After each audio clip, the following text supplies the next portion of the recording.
short hiatus.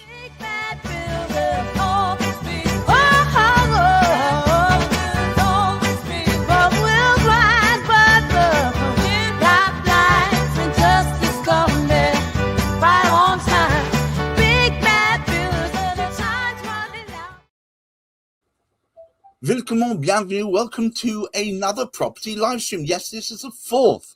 Goodness, has it been that many? Yes, Tuesday, we start off, of course, with Property Matters. Wednesday, we have Ipsy Kind of Magic. Thursday, we have Property Quorum. And today is possibly the most viewed of ours, which is called Cladding Matters. We talk about all things, not just about cladding, but about building safety, the ramifications thereof. And today is no different. Today's topic is, ladies and gentlemen, 9 years of change, delay and debate. I'm sure most of you will immediately understand what we're referring to, but to start us off, as ever, Hamish McClay.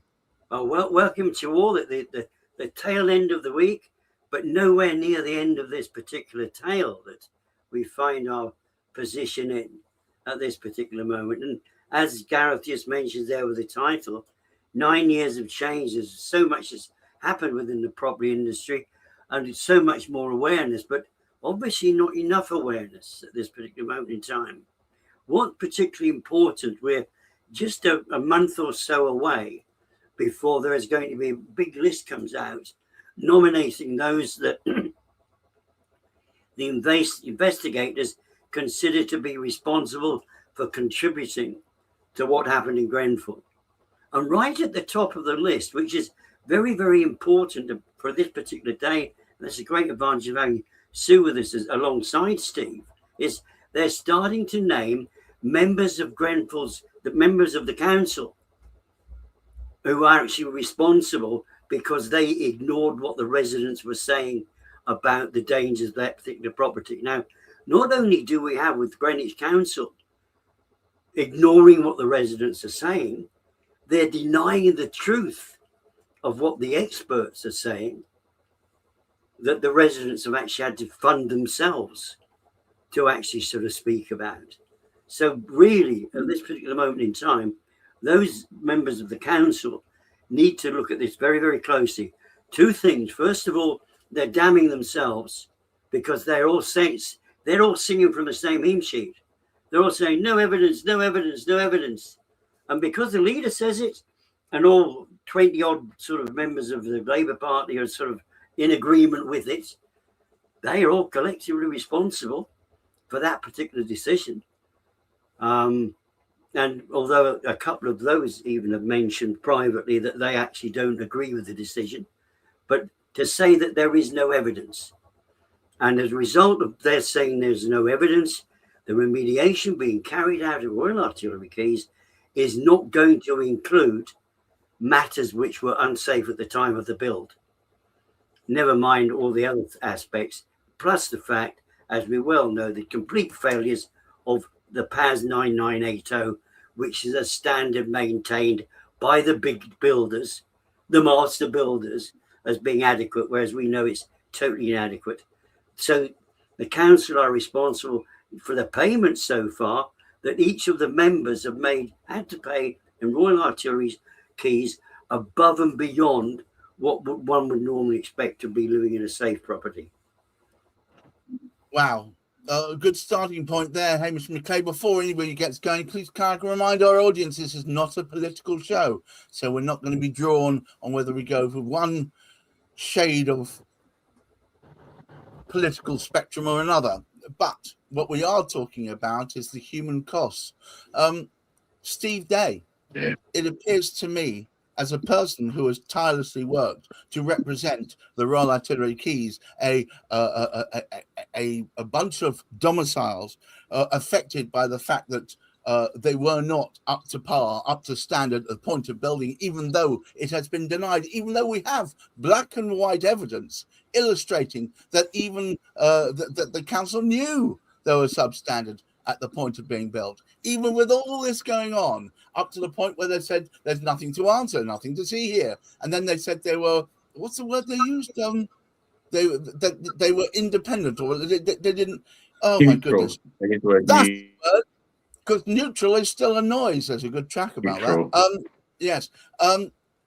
Steve, bring us up to date. Where are we now? Well, we are in a position now where we can say some good news. Can you imagine it? Good news. We've managed to get our fire doors that we've campaigned. I'm having a bit of a hard time coping with that. You've got good news.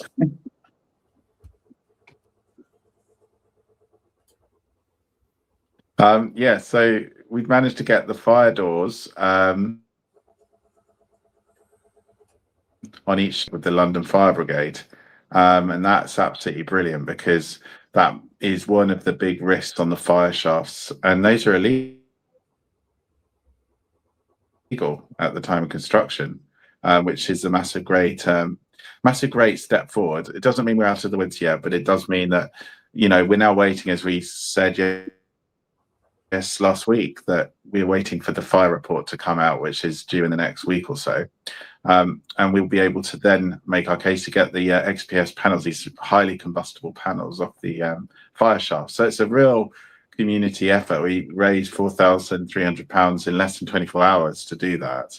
But the question is, the 9th anniversary of Grenfell is this Sunday, 14th of June.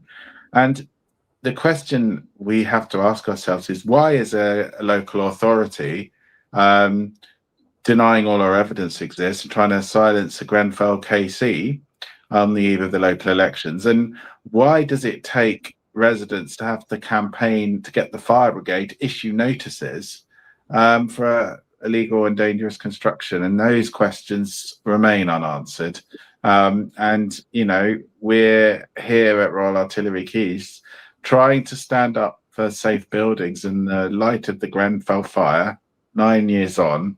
And we're featuring the same denials, the same indifference, and also attack on various individuals, public attack as well.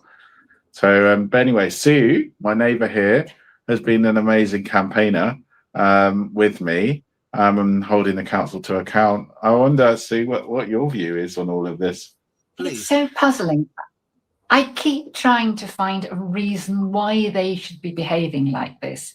I mean, usually one finds that people, when they act in a way that you don't like, they think they're doing the right thing. I mean, that is normal. You might not agree with them, but they think they're doing the right thing. I just don't see with this council how they can think they're doing the right thing. They've got the evidence. So why are they doing it? Why are they persisting? And they're persisting to this day, saying there is no evidence. Why are they wanting to help Barrett? Has Barrett given money to the Labour Party? I don't know whether they have. Do they feel that Barrett wouldn't be so active in building new houses if they had to put the old ones right? And if they think that, that's incredibly wrong and misguided of them, because to build safely, they never will. Even if you want new houses, and I can see that this government really does want to have new houses, they want to have new safe houses, new safe dwellings for people. Yeah. And if builders feel, oh, well, we'll just cut a few corners here because it's cheaper and it's quicker, they always will. So if that is their motivation, it's mistaken. But it is a constant puzzle, and they all are holding this position. And I can't believe that they're happy with it. I can't believe, I'm sure that there must be councillors out there that are deeply disturbed about this. But we know some. We do know some, actually, Sue. We do know some, yeah. Yeah, so one of the Labour councillors... Maybe we should invite some of those other councils or members of them to come on board to say, if they were in this position and presented with this level of evidence, what they would do. I know it's a hypothetical, but maybe it will light a fire under certain people's rear ends. I must apologise to anyone watching. Steve and Sue's connection has been a bit up and down, yo-yo-ish, but I think it's worth waiting. No, don't be sorry. You can't. It just is what it is. But I just want to say to people, please stick with it. What's coming out here is pure gold. And what I would say is thank you, Sue, thank you, Steve, for your tireless work here. Even with, and dare I say it, various members of the council trying to create diversionary tactics by leveling claims of I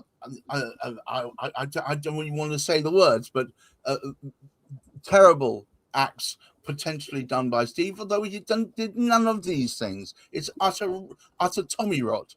But you know, they're just diversion tactics. It's look over here, don't look over here, and that's all it is. What I want to ask you, Sue, what effect has all this hiatus, this lollygagging around, all this hanging about, arguing how many angels are dancing on the end of a pin, rather than actually agreeing to what is right in front of them and moving forward? What has this done for your health? Well, obviously, it's incredibly frustrating because campaigning is time consuming. To be honest, it hasn't affected me as much as I know it's affected Steve. I mean, poor Steve has got a full-time job. I'm retired, so I can spend time more easily. I don't really know how Steve manages it. And Steve's got family issues as well, with his father being ill. I mean, it is terrible for him. And we're all extremely grateful that he has spent this time campaigning, because I honestly think that many, many people would have given up. But it does take time. We've write letters. We constantly ask, you know, we talk to each other. What do they think they're doing? Why are they doing it? Well, I've got some ideas for you. It could be one that Barrett have something unpleasant or evil that they were party to, that they promised to keep it quiet as long as they toe the party line. Two, it could be that they believe that by doing this, eventually their own longevity and the roles that they so desire will be increased. Three, that there could be some sort of potential jobs being offered them within Barrett or similar, as long as they, once this, they've almost assumed that all this, their own tenure at the council will fail eventually, but they want to have a nice cash landing or soft landing, at least at the other end. It could be any one of those sort of things. And this is not me casting aspersions. I'm just playing around with ideas and not creating, not alleging anything. But it could be any of that.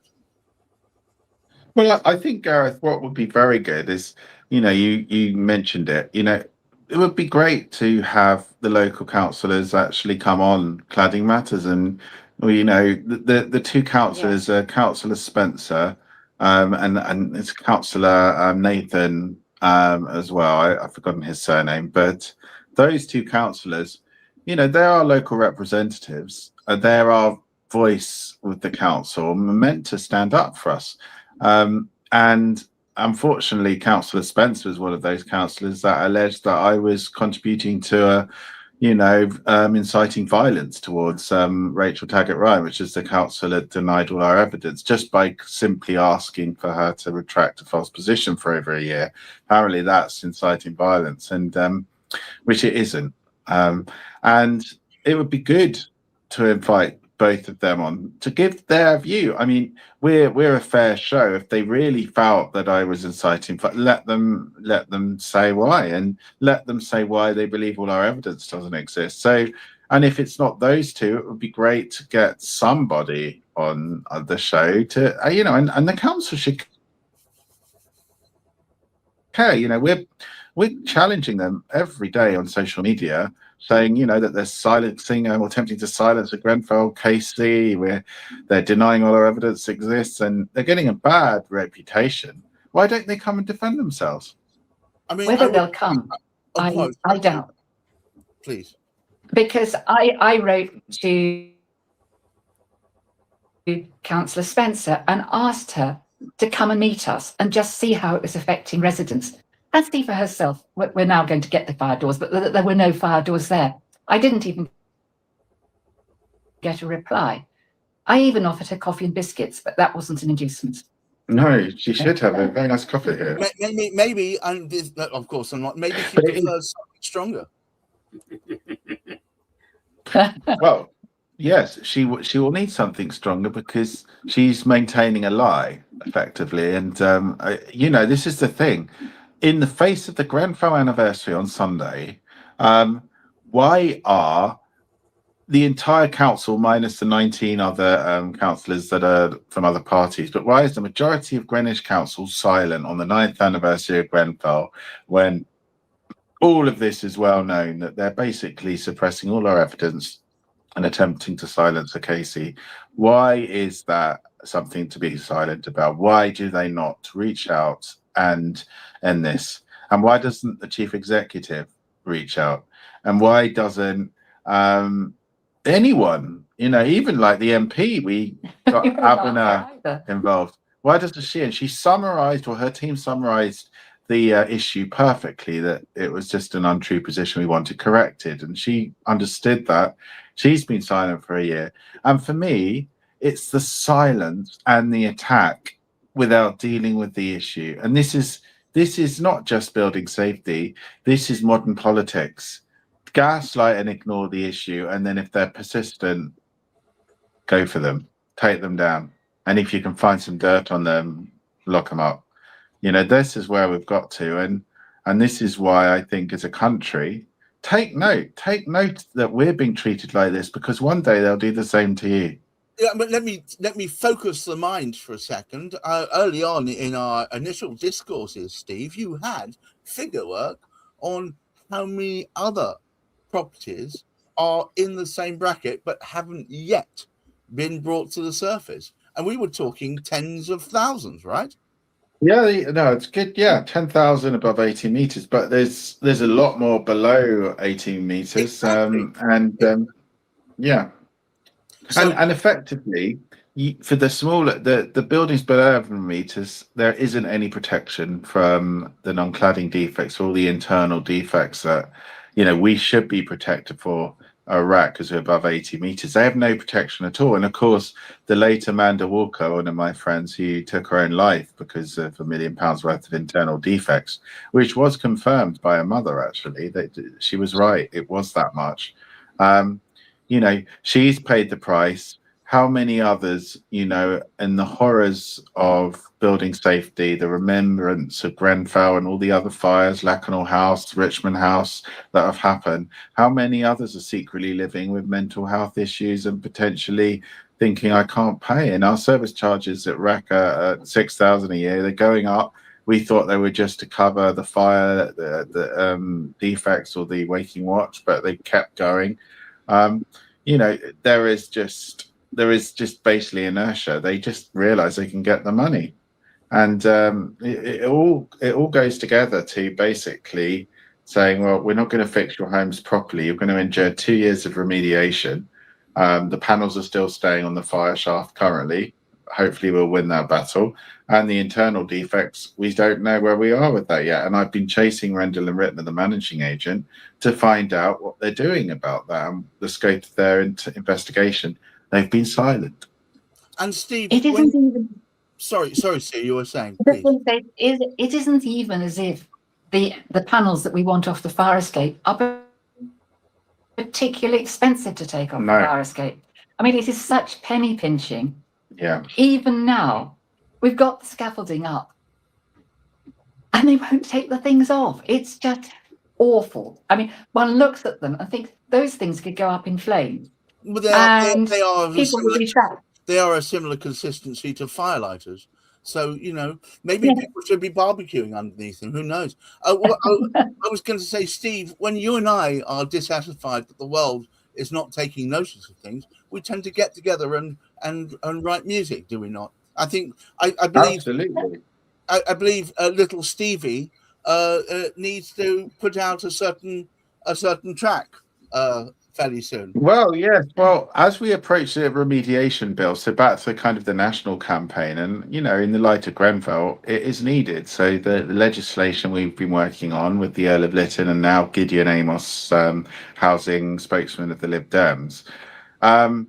Yeah, we'll be trying to stop the PAS 9980 watered down remediation standard becoming law, especially the new draft. And we'll be exposing one of the architects of the standard, a Mr. Colin Todd, MBE.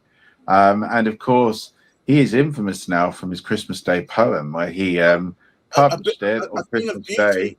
It lend itself to music. We've taken his exact words and Yes, turned accusing it into, me of, being a crazy activist. And ended the poem that I should take less heed of dicks. So that's the quality of the caliber. And yes, I think there is a musical version that we will be playing soon to a video, which the viewers will find interesting because it's not only his views about me as a campaigner, it's his views on the standard. Because he says in the poem, and it's etched in my memory, that bloody Paz, poor Stevie cries. yes. And it too will make Stevie weep, Stevie being me. Yeah, So he's basically, in a jestful way, in a mocking way, saying he's got every hope that this new PAS will pass, and it will be even worse for desperate people in dangerous buildings.